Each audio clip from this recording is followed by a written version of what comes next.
topics and opinions expressed in the following show are solely those of the hosts and their guests and not those of W4CY Radio, its employees, or affiliates. We make no recommendations or endorsements for radio show programs, services, or products mentioned on air or on our web. No liability, explicit or implied, shall be extended to W4CY Radio or its employees or affiliates. Any questions or comments should be directed to those show hosts. Thank you for choosing W4CY Radio.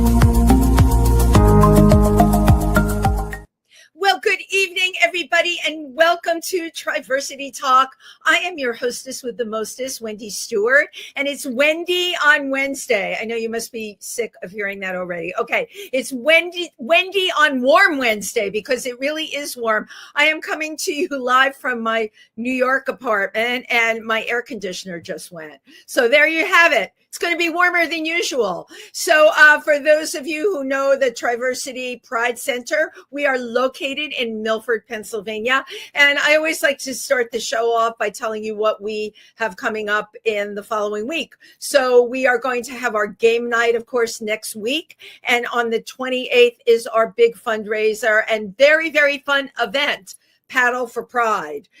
Please go to our website, or you can find out more for those of you who are on Facebook on Triversity, the Pride Center. And of course, we are triversitycenter.org is our website. Okay, enough with the announcements. Oh, wait, I have one more because it's very important. And it's got to do with where our guest is from tonight. I wanted to announce that Catskill Pride, which is a fabulous LGBTQ center in Sullivan County, and I love the people that run it, is giving an awards event on Saturday night. And a number of people I know are getting awards. And from Milford, Pennsylvania, our very own John Hellman, who is also known as the drag artist Bell Pepper, will be getting an award. So yay, we love giving out awards, right? It's all about celebrating.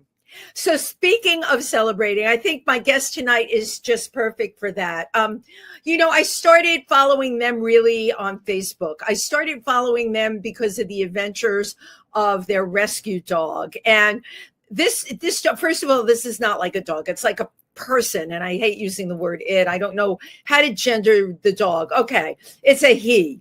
This dog is a he, and he travels with his owner and his husband to Norway. And how cool is that, right? So the dog has a European life, an American life. The dog has friends everywhere he goes.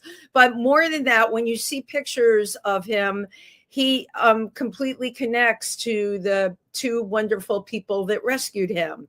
And you all know I'm an animal person. So our guest tonight is really taken his love for dogs way further. He started out really writing children's books, and he's going to tell you a story that happened to make him write children's books. As we say, one door closes, another door opens. And his children's clothing are fabulous. There are 7 books, beautifully illustrated with really great stories. What I love so much about what he's doing is his stories are just beautiful, gentle, about creating community, being kind, being welcoming, being inclusive.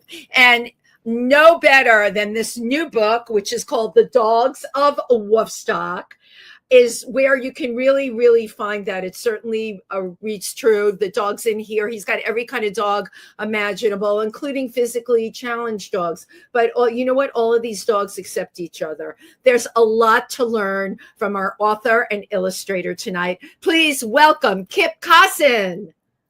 Hi, everyone. Hello. Wow, great to be here. Well, I'm so happy to have you. And book number 7, you've been busy. Yes, I have. Camera's good. Just leave it, but you look fabulous. The cover of the book coordinates with the green in your shirt. You know, I planned it that way. Just kidding. Yes, my taxi cab shirt on. You have your right. That's so funny. So, thank you for first of all for being on the show. I know we've talked any number of times, and your story. Your story is not only of an entrepreneur, but as I said in your intro, making lemonade out of lemons. Life throws us all curves, and sometimes we think, like, what the heck am I going to do? So, your humble beginnings are from Texas. Am I correct?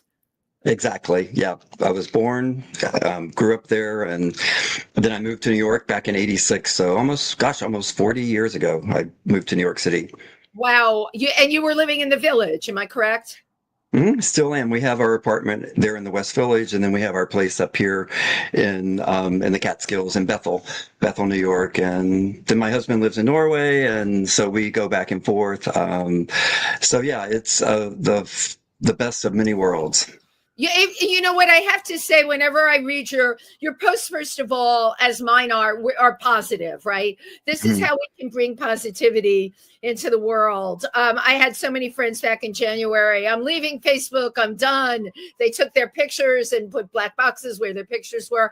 You don't come from there, and I don't come from there either. Okay. We can always be living our best life. And if we're living our best life, we can spread it around to other people.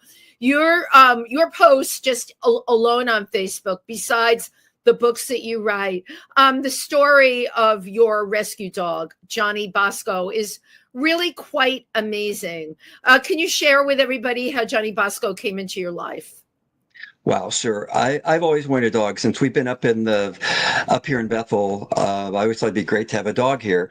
And my husband was always, no, we have to be practical with this going back and forth between New York and Oslo. So then the pandemic happened, and I said, okay, I won't be working as much. Let's get a dog. And then he shook his little finger at me and he said, you have to be financially responsible. And I was like, yes, Daddy. And so then a couple months later, he, out of the blue, he just said, let's get a dog. And I was like, oh, wow, I guess I really have to be really serious about this. So then I wanted a small little dog, like my search word was miniature pincher. One that I love them. I love them. Yeah. And I wanted something within the area, 100-mile radius, but my search word was miniature pincher. So my search took me all the way to Arkansas, and we found this adorable dog. He had these big ears at the time. They were just sticking up, and we just fell in love with him. And so we had him brought from Arkansas on the doggy bus up to Narrows, up to Port Jervis. And I met him at 5 a.m. It was a little scary because I thought it felt like a mail order bride. They put this dog in my arms, and we've never met, but oh my gosh, it was just, love it first sight. Quick question. Yeah. Tell us about the doggy bus. Well, in Arkansas, they bring a lot of the dogs up north, up to, Connecticut is the final destination, and they stop here. And so on this bus that Bosco came on, I think they had probably like 70 dogs and I think like 20 cats. And yeah, so they try to get them up north because a lot of those shelters there are kill shelters. So they want to save them. But what happened was, Ben Bell, who I love this man. He actually saw Bosco in the shelter and thought, maybe we need to take him out. So they took him out and they put him in a foster home. And he had these two foster moms who just, oh my gosh, these are people that I think Bosco and I and John, we have to take a road trip to Arkansas to meet these people and thank them. But they picked us to be Bosco's, two dads. And the funny thing with Bosco is he loves women, and he ended up with two daddies, but that's okay. Cause our next door neighbor, Dominique, Bosco just adores her. She's like his mom.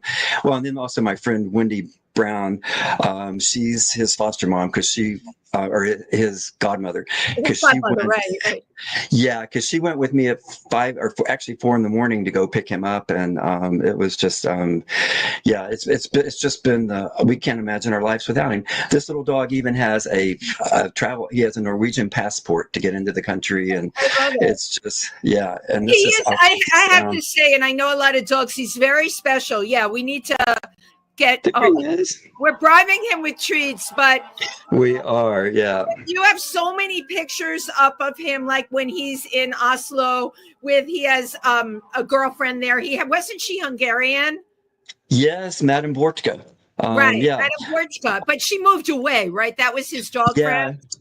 Yeah, she went back, and that was his first love, his first girlfriend, and but now he's got a new one. He's got Bowie.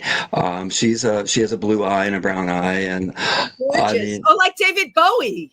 yes, that's what they named. Yeah, they named her Bowie, and she is. I mean, she is just crazy. And then he's got like Trixie, this little Yorkshire that lives across the street there in Oslo, and she always runs over and greets him. And then it's just. I mean, it's this little dog or this guy. Well, let me tell you his name too. The shelter name was Bosco, and then they said it's a new beginning. You can give him a new name, and we thought, no, we like Bosco, but we took my husband's name, or my husband's father's name, which is Johnny, and we just added Johnny Bosco. So it sounds like a New York gangster. I'm Johnny Bosco. Just call me Bosco. But it sounds like another children's book to me, The Adventures of Johnny Bosco. I mean, now this is a whole, it's a whole entire series. Now, Bosco, he's got a girlfriend here named Mayu, right? Is that Mayu? No. Mayu is his best friend.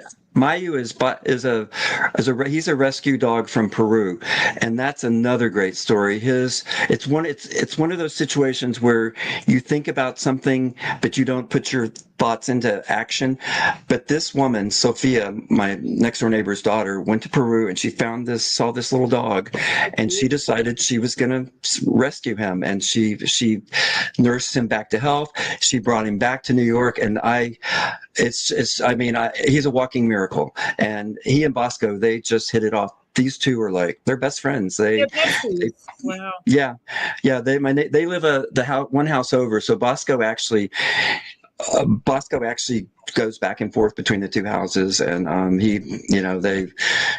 stays over there some, then he comes back over here, and Bosco's the kind of dog. He's not a wanderer. He wants to be with you. So he has that freedom. Yeah. It's very obvious with the pictures you put up on social media when he's with you and John are incredible. The look, I'm telling you, it doesn't matter whether it's in Oslo or here. It's the love in he looks like a person. He's always looked like a person to me. Yeah. So can we say that the inspiration behind your new book, The Dogs of Woofstock, was Bosco? Exactly. I've always wanted to do a dog book, and about 10 years ago, I tried to do one. And when I do a book, I have to really be passionate about it and really into it. And this other book that I was going to do, it was going to be called Dogs of New York, and the Dogs of New York. And it was going to be like this person looks like their dog, and then this dog likes to sit on the sofa when the owner's gone. And it just wasn't, I couldn't, so I put it aside and went on to the next book. And when we got Bosco, it all kind of fell together. I thought, here I am in the capital of Woodstock, Bethel, and what better way than to do a book called Woofstock, Dogs of Woofstocks, with Bosco and Mayu in it. So yeah. Well, it's first of all, the book is really hilarious. Second of all, yes, the drawings of course would appeal to children, but the double entendres in here are so funny. You could easily give this to any adult. You have a dog named Itchy Havens. I remember Woodstock. Okay, Itchy Havens, canned meat. I mean, come on, this is very, very funny stuff. Joe Cocker Spaniel. Joe Cocker Spaniel, Bone Baez, the Grateful Dogs. I mean, I thought part of the reason I changed those names was I didn't want to get in trouble with trademark or copyright. And so this book is just, I mean, it's just, I really just let my imagination run wild, and it's no drugs were involved, but it's really just been I've had so much fun with it. It's a very fun book, but I think the thing, and one of the reasons I wanted to have you on, we're in a very divided time, and you write these books and they're nothing but fun and goodness. And, I'm laying in bed reading and laughing to myself. First of all, they're beautifully illustrated.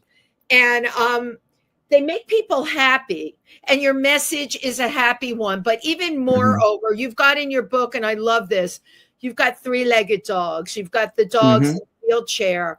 It's about, right, treating people, dogs, the human race or the animal race with empathy, with compassion, and with kindness and love. And that's the message, right, at the end of the day. Yeah, exactly. And my husband says my books, they have kind of a subtle political message to them, but I don't think of it like that. Like, for example, the Mies for Mayor is about a mouse that runs around New York City, and he wants to be mayor. And that book also teaches kids the importance of how we live in a community with many different groups and individuals. Right. So my books they do have a message, but a lot of times I don't think like that, but it just comes out, and it's kind of interesting that same thing with this book too.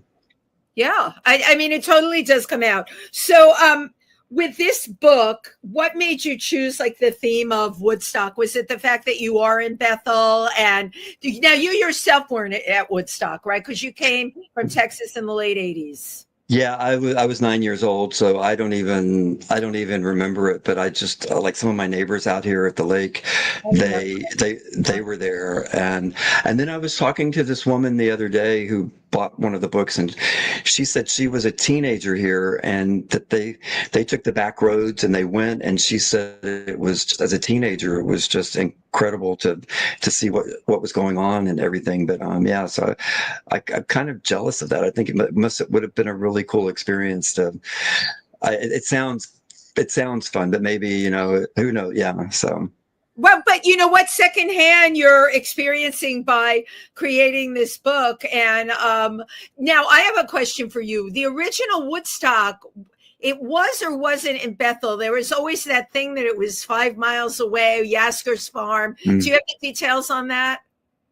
Yeah, a lot of people think Woodstock took place in Woodstock, New York, but originally it was going to, but then they had a dispute, so they moved it. They moved it to Bethel, New York, but they decided to keep the name, and the guy Yasker decided he had a dairy.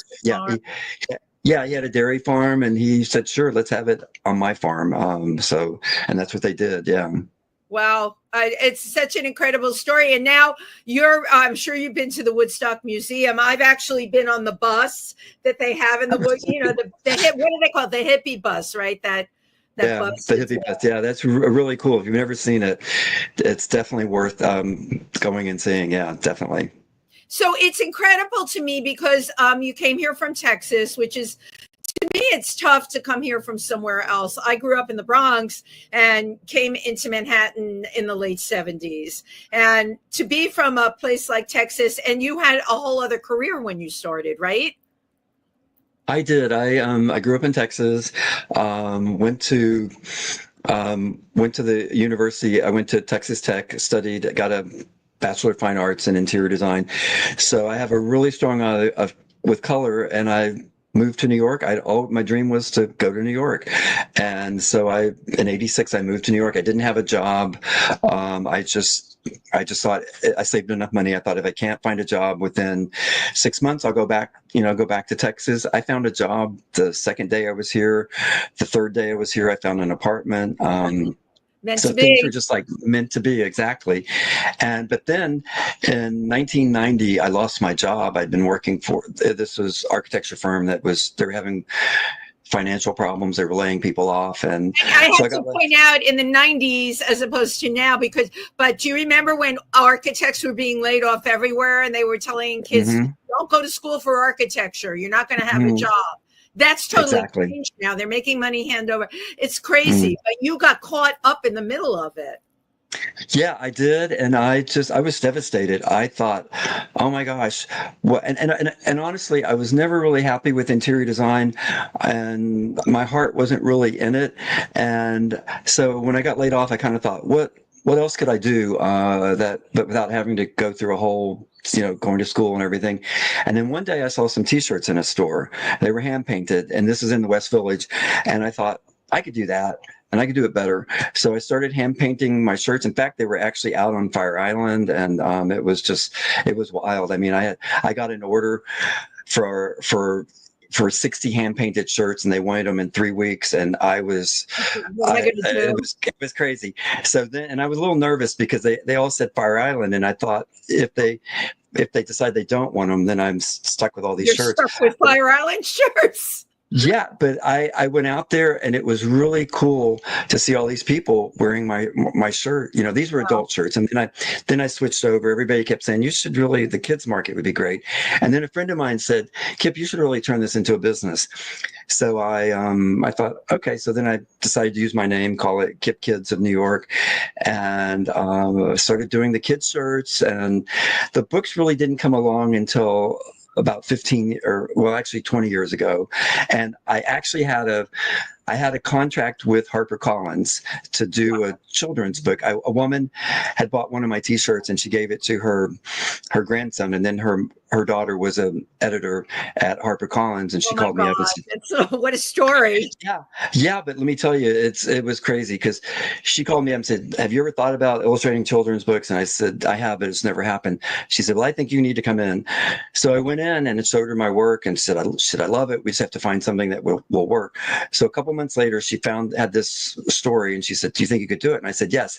And so then I went to Norway for the winter for a month, and I did this book. I did it like in 1 month. I was so excited. I came back to see her, and I showed her, and the look on her face was of horror. She looked at me and was like, "Oh, I wasn't expecting a penguin."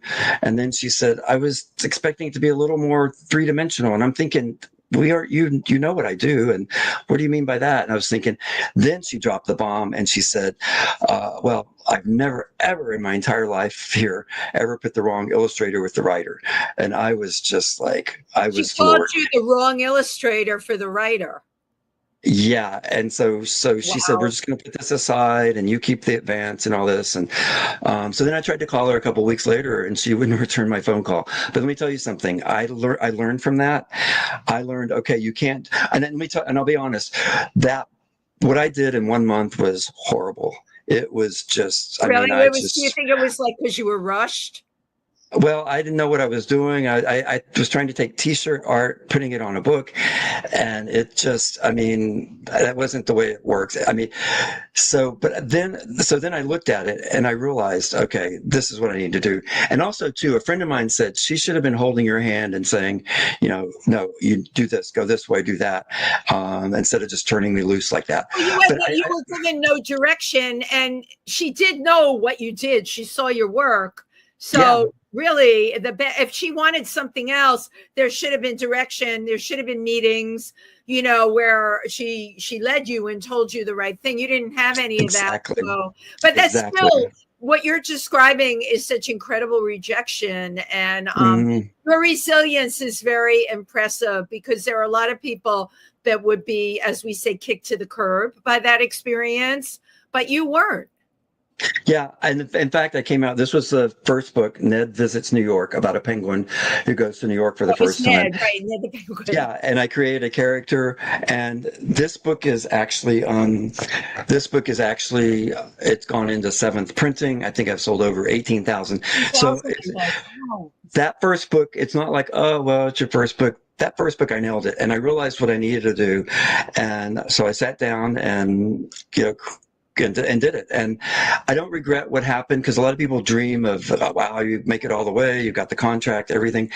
But I learned from it, and because of that, I've been able to do these books myself. And I think also self-publishing has been good. I can control it. I can do what I want. And these books live on. They're not like most books with a printer or publisher. They might live, say, 6 months to a year, and then they get pushed back and new books come out. But my books, they keep going and, keep living. And so there's a lot of things going on here. First of all, even though you did self-publish, you have a great hook with this. The books themselves are very appealing. They've got great messages. And who wouldn't want a book like that to give to their child, right? Number one. And I don't have to tell you how competitive the children's book industry is. So I think you made a wise choice by doing this yourself. And again, you had a really good product, so it sold. You know, if the product is mediocre, you know, you're going to fall into the competing with the competition. But I have a question, because you mentioned it a number of times. You said you realized what you had to do for from the mistake with HarperCollins. What did you change in Ned the Penguin that made it so successful? Well, instead of just drawing a penguin with a triangle nose and just making it look very simple, I went in and I don't know if you can see, I've created a little character, and this is, you know, and could so, you hold that up again? Yeah, let me see this. Yeah, let me show you. Here's the there. Okay, there. Like here's, I don't know if you can see. I can. Yeah, I created a little, whereas before I just did a little dots with eyes and a triangle, and that was my penguin. No, this is a whole character. Like, this is something that you would see possibly in animation even. And And then I created a little mouse. I love this because a friend of mine in California, Kay, she has a daughter that she calls her little Mies Mouse. And I thought, if I ever did a book, I'm going to name that mouse Mies Mouse. And there's Mies Mouse right there. I don't know if you can see. Glasses, hold on, because I have to see this. Yeah. Okay, adorable. Yeah. But look at these characters you create. They're just so damn cute, you know? Oh, thanks. Yeah. Nobody's going to want to catch a mouse like that in the mouse trap. They're going to think of the I remember the book, If You Give a Mouse a Cookie. I'm sure you know that one. Oh, that's a great book. Yeah. But every time, like, we're out in the country, you know, my housemate will have a mouse issue. I'm like, I won't do it. I caught a baby one. My technique is I make sure they're quiet. I throw a glass over them real quick, slide the plate underneath, then take them outside with some bird seed so they at least have food. But everybody tells me they're coming back into my house anyway. Well, but do you know a country mouse and a city mouse are so different. They look different. And a country mouse doesn't really know what humans are because, like you said, you can just almost walk right up to them sometimes here. But a city mouse is a lot smarter and they're on the run. Yeah. No, you're right. The city mice are on the run, but the country mouse is like, he looks like your Mies. Is that Mayor? That's Mayor Mies. Yeah, and that was in. Oh my gosh, I don't know. That book was that's this book here called Mies for Mayor. Mies for Mayor, right? Yeah, and that book actually, I sent it out to mayors all across the country, and I needed reviews. So what better way? So there was a mayor in Cheeseville, California, that I sent that book. Mayor Ed Whipple, and 90 years old, the population of 10 in the town, and I sent it. I emailed him, and his wife sent one back. She sent a message back, and she was like, "Who are you? No one ever emails us. You know, what do you want?" I said, "I just have this book. I want to send it to you and get him to review it." And you know what? I actually got to go out there and meet him. It was the most incredible experience because when I did the next book that I did was called the New York Cow Powwow, and he is actually in that book, and he said, "I sure do wish I could meet you." And I thought, wow, I've got to go to Cheeseville. And you went to Cheeseville. I did, and let me tell you, I was going to pay for my trip and everything, and you know what they did? His wife took this book, the New York Cow Powwow. She put it in the library on a little stand, and she called it the magic basket. And all the people from the town, they put money in the magic basket to make Ed Whipple's wish come true, so that I could come there and meet him. And it was I'm telling you, it was incredible. I got there. He was in the living room in one of those beds. He couldn't really get out. And I walk in, and he says, "It's such an honor to meet you." And I was just like, oh my God, it is an honor. It is an honor to meet you. And it was just the most incredible. I get goosebumps thinking about how incredible it was to meet him. And then I went around to the different schools and read the book, and he's actually in that book. I made him the Blue Bear. Wow. And it was so special for him, and reading to the local kids, bringing the book with you and everything, an author from New York and all of that. This is the kind of thing I mean. We are so divided in this country, and yet you can go to a place like Cheeseville, population. And what did you say? 10? 10, yeah. The photographer is Yeah, they yeah, it's I couldn't believe it. It was an experience I'll never forget. Yeah. Wow. I know I was reading about it when I was reading your stuff online, and I thought, what? But you as a person have actually opened yourself up for all these experiences, and I think that there is a big lesson to be learned here. You know, it's taking the ball and running with it when the ball comes to you, and not thinking about all the other things you could be doing, taking what's in front of you, and take your passion and make it happen. I think that was from Flashdance, but I remember that as a phrase in the song. Take your passion and make it happen. And Yeah. I mean, whenever I run into you, you're always so happy. And okay, so you've taken this into your real life. You live in an enchanted forest. Yeah, we have an enchanted mini forest that's yeah, that actually part of that, one of the pages in this book, in this book is they start off in the enchanted mini forest, and we were able to get the land next to us, and we cleaned it up. I put these teepees that light up at night, and then there's a magical fire pit, and it's a very special place, and it's my happy place. It's your happy place. But when I follow your travels also in Norway, you're in really great places. And I'm not a fan of the cold, but for some reason, the snow where you are just looks more beautiful than the kind of stuff we get in New York City or in Milford, Pennsylvania. I don't know. Everything is enchanted around you, Kip. It's like the dog, he meets his friends, he frolics in the snow. He went on the sled with you. Did he not go on the sled? He chased me down he's actually gone on, my neighbor likes to take him on a kayak. Mayu and Bosco they stand on one in the front, one in the back. It's one of those boards, and it's just the most magical thing to watch them on the lake. Bosco and Mayu are not water dogs, which is kind of interesting. Here we are on this beautiful lake, and they don't like to swim. But yeah, but the thing is, I think with my books and everything, I've been able to keep this childlikeness about me and carry that over into these books, which I don't. It's not something it's just what I have, and my husband is always just amazed at that I'm able to do that with other people. Thing. Yeah. And you pass that around to everyone that knows you. Even your booths at the fairs that you set up, they're enticing. The way they look, the way you put your merchandise out.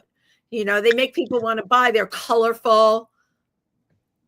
Yeah, I've really I've been doing a lot of the New York street fairs, craft shows, and holiday markets at Bryant Park and Union Square, and I actually did Grand Central, and now I've kind of slowed back with those markets because I got temporary residence in Norway, so I have to be there 6 months, and then to be able to do holiday markets and to be up here at the lake, I actually need a 13-month year to do everything, so I've kind of cut back a little bit. Well, you just have to tell them to add one more month in the year. That 12 months is just not working for you anymore. I know. I said, could I just be in Norway 5 months? They were like, no, you have to be here 6 months. So, but it works out well. I'm like you. I don't like the cold, but the cold and the darkness. But I told my husband, if I'm going to be there during that time, we have to go somewhere warm. So we go like to the Gran Canaria Islands for 10 days where, sunshine and warmth, and it's just makes a big difference. Right. And I love that you take your dog everywhere with you too. I mean, Bosco is the most well-traveled dog. He just goes everywhere. He's incredible. So chill. Yeah, he's so calm. Some people ask, do I give him something? And I always tell them no, that if I did, he'd never wake up. So the first time we traveled, I opened up the crate and he just went right in, laid down, and it was just incredible. He just really wants to please. Now, do you work with any of our local animal shelters in the tri-state area and the rural areas, like Sullivan County or Port Jervis? I know has a Milford. We have Pike County Humane Society.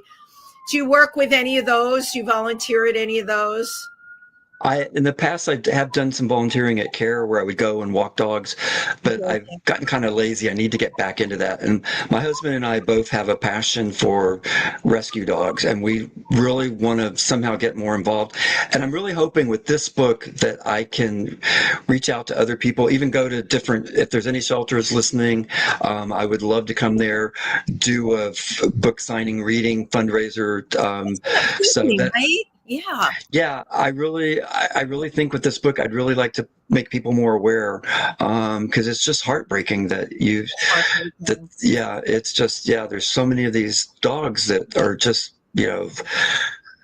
they're in shelters, they're people just dump them. And a lot of them come from down south, as you know, Mississippi, Arkansas. I'm in the city, and when I walk my little nugget, there's lots of people here have rescue dogs, and the story is always the same. It's rare that they come from the ASPCA here. They usually have been brought up from some shelter down south. I guess people just dump dogs down there. Yeah, I mean, when we got Bosco, I mean, I really did want to go local, some like 100-mile radius, I thought. But somehow, like I was telling you, it went beyond that. And there's really a great animal rescue place here called CARE that, in fact, Joanne Giroux, she's actually in my book. She's, I've got all these different characters like that. And then Rita Sheehan, who's the town clerk. Bosco and Mayu had to get their music permit. So I turned Rita into a pink poodle. Actually, she's Pinky Rita. But, yeah. Yeah, but so I really, and I'm serious. John and I really want to take a road trip to Arkansas, go down there, meet these great people that picked us to have Bosco, and the work they do. It's just, I don't know. I really don't know how they do it. It's just, you read these stories, and a lot of them, they're doing it on the side. They're working, and then they're doing this, and it's like another full-time job, and. It's just there. A lot of them. There's so many of them are my heroes. I just think they're just incredible. Yeah, I love everything you're saying, and I'm glad you're sharing this because these are the good stories. We hear so many of the horrendous stories, and I've become I'm well aware of everything going on, and I want to hear this, okay? Because this is really amazing stuff that the two women that took Bosco and CARE, where are they located? I'd like to give them a shout out. Where are they located? CARE is in Ferndale, and they're in. I think they're just right over by Ferndale. Is that Sullivan County? That's Sullivan County? Yeah, it's right over just by Liberty between Ferndale and Liberty, right over there. And Joanne Giroux, she runs it, and she is. This woman is just, she is just incredible. She's one of my heroes. And and I don't know if many of you remember Zola.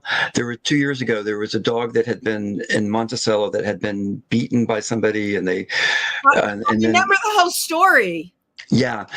So CARE took Zola, but the thing with Zola didn't like other dogs. So Zola went to a trainer, I think it was in Michigan or Minnesota or something like that, and they was going to make her a one of those kind of dogs that the police use, whatever you call a police dog. A service dog. It's a service dog. Yeah, and things didn't work out. Let's just say, they had to. She had to be put down, but I was just heartbroken when I heard that. Yeah. Well, that's terrible, but for every terrible story, there are all these good stories of people like yourself and the people that run CARE that come along and realize that a lot of these dogs they need homes, they need love or whatever. Although I have to say your Bosco, I remember from the time you got him, he just was like, he was there. He's like, hey, daddies, I'm here. You waited for me your whole life, and I am here. I'm a family member. John and I, we always tell Bosco, we've waited 60 years for you to get here, and finally he arrived. So, but you know what? At least the two of you were smart enough to understand how important. I'm a big animal person. When I meet someone that tells me they don't like animals, or there's someone in my building here in New York, she hates dogs.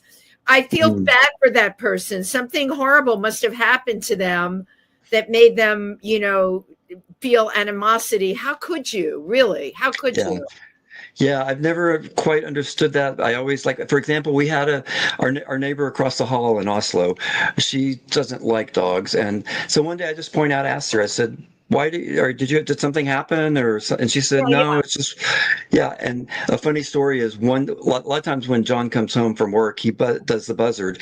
Bosco hears it, so it's a positive thing. I open the door, he runs down the stairs to greet John. So one day I thought it was John, Oh, and Bosco ran out the door, he's sweet. and it was the neighbor, and I hear this like, and Bosco comes running back up, and I was like, oh, I guess that wasn't John, but anyway, so it's but yeah, it's I've always found, I mean, I always try to understand there must be something that happened or whatever, I don't know their story to know why Right. yeah.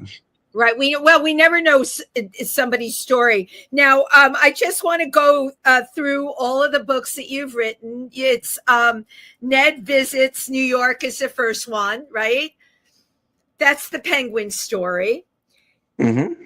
And then your second book was Mies for Mayor. No, actually, Wheels of New York. Okay. It's in Ned actually. and Mies. Wheels. Yeah. So you introduced Mies in Ned. And so you took Ned from the first book. I love the train of thought. And you paired Ned with Mies in the Wheels of New York, the second book. I love that. That book is in 6 languages: English, Spanish, Yes, French, German, Italian, and Japanese. So you're traveling all over the world with these books. Okay. And then, of course, your third book would have been the Mies for Mayor book. Yep. It's a continuation of this book. This time, Mies Mouse invites Ned Penguin back to New York, and they go to different places. They go to the Purple Bug Society. They go to the High Line, the Intrepid. So it's this one they go to all 5 boroughs. Yeah. So yeah. But it's also about dreaming big, and you mentioned voting in this book too. Yeah. The Mies Mouse his campaign slogan is "A vote for Mies is a vote for peace," and he's running under the Mouse Party. No donkeys or elephants for him. So yeah, it's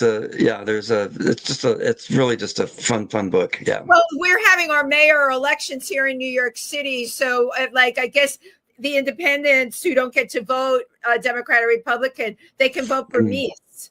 Maybe somebody should come up with a Mies ticket. Let me tell you a funny story with that Mies. Whenever I came out with this book, I put mouse ears on my car, and I was driving around New York City out here with these big mouse ears.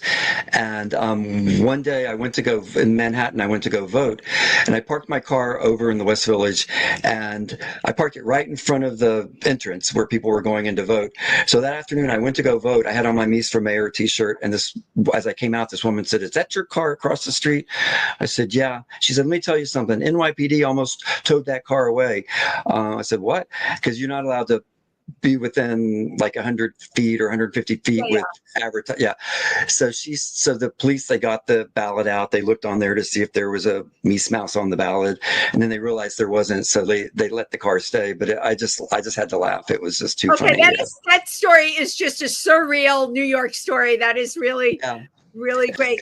So, Kip, we had a bunch of people come on and give comments. First of all, I knew Jonathan Charles Fox would be on here tonight. Okay, he had it's Max Yasgur, Yasgur, Yasgur's Farm.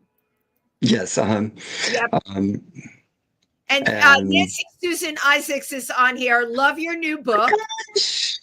Oh, I love Susan. We did holiday markets together for 26 years. Great picture with so many dogs inside. Nancy, it's 975 dogs, right? Yes. Count them. Does Nancy have a dog? Is one of her dogs in there? No, she's like one of my dearest friends we did Christmas markets. We would take the wall down between us, and we had so much fun with, now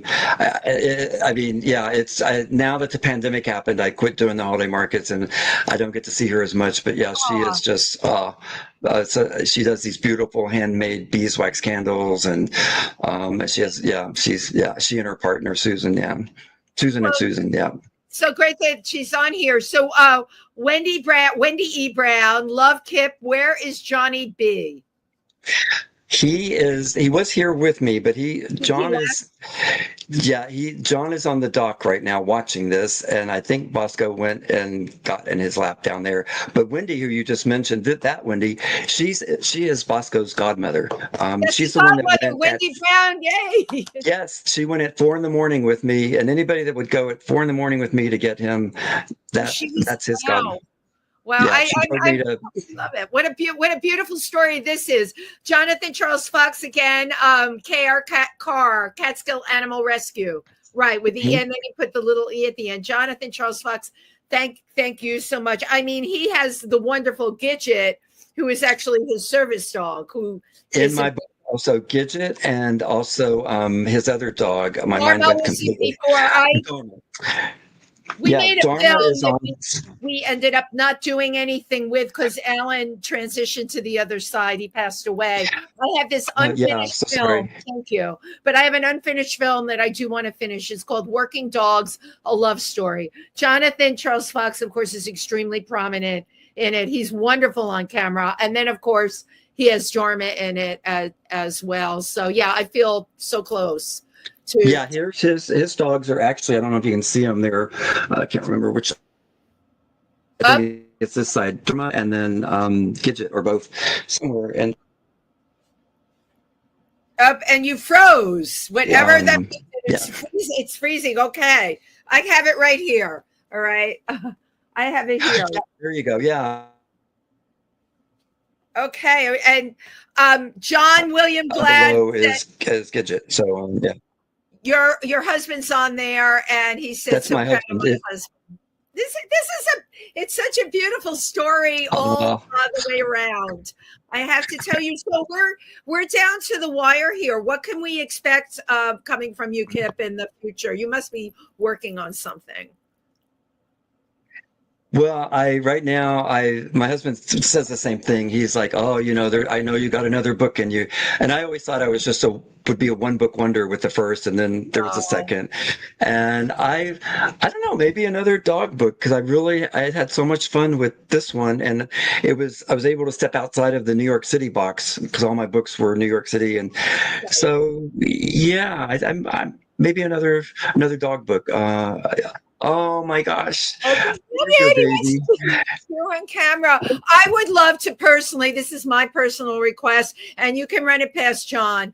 Johnny Bosco's story has been incredible. The dogs he's become friends with, the life that he leads. You could start it out in Arkansas, and even make up a background. Oh, what will become of me? And all the goodness that comes after that. And the doggy bus and Wendy, the godmother here. You've got all the characters, Kip. This is the book I want. Yeah. And also too, someone was telling me this book, Nugget is in here. Yes. So I'll send you. Yeah. But I think this book would actually, I don't know how that would work, but would make a great animation or a cartoon with all these characters. But that's really like way out there. But no, it's just a matter of finding somebody. So this is what I've learned about all of this. It's a matter of finding someone that does that. We all know a lot of people. You've got the storyline. You have the characters. It's your artwork. You just need the animation. And although it sounds far off, it's not if you can meet somebody that does that. And I would tend to think upstate where you are, there's a ton of people, the fugitive New Yorkers from the city that are burnt out that, want to be out in the country. They're there. I'm positive. This is I just love having you here. Thank you. I always take a picture at the end. So, and I'm glad Nugget came on camera. Nugget. Hey, Nugget. Look, it's in the book. So I love taking a picture at the end. Just say cheese. We do a couple. Cheese. Oh, say meese. Meese. Yeah, meese. I can't thank you enough, Kip, for thank you, Wendy. It's been to be here, and for what you do for animals, for what you do for children, and you're doing it all over the world. If these books are published in all different languages, these are great stories, and these kinds of things bring the world together.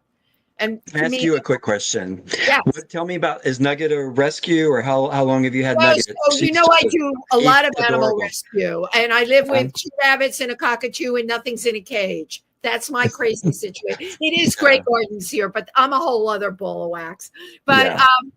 I had actually lost Mr. Fudge, who came from an I actor heard friend about of that. mine. He passed away at 14. He ate a rocket with terrible story.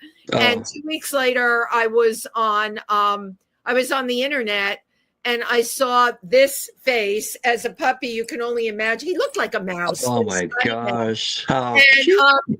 he was in Scranton. So the woman had a farm, and she had a bunch of puppies. And Okay. as soon as I knew he was meant for me. But check Yeah. this out. I go up there, and I gave her a really cheap deposit, the dog, for the dog. And then I came and picked him up 2 weeks later because she was supposed to hold him for me. I was going to Africa, and she said, "Oh, I'll Yeah. keep him." Like, she decided no, she wasn't going to do that. So there I am with leaving for Africa and no place for my puppy. God bless my best friend who lived in the Bronx, who loved animals. He passed away this year as well, and Yeah. said, "I'd like to take Nugget while you're gone."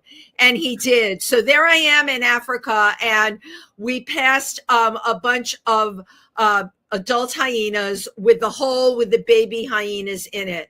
Kip, I swear to you, they looked, it was so weird. They looked exactly like Nugget. And you can Google when we get off the phone, baby hyenas, exactly like him. So yeah, things are weird, but The universe, it was meant to be. It's oh just, my God, it's our universe incredible. meant to be. Thank you Yeah. so much. And Oh, thank you. and I hope to see you up in the woods. Yep. That would be great. And thank you so much. Wow, the time just flew by here. It's so much fun. It's always I really flies enjoyed by. this. And tell us where people can find the book again. Oh yeah, you can get my book on my website, kipkids.com. And then if you're in the Bethel area, at Bethel Market Cafe, they have the book there. And then at the BCA in Congyanga Lake, and I'm hoping to get it into Bethel Woods gift shop. That's working on that right now. Okay, So they should take this in a heartbeat. They need to have I hope this book. so. It's brilliant. Yeah. Thank you so much. You have a good night, and thank you to everyone who tuned in. Bye. Bye.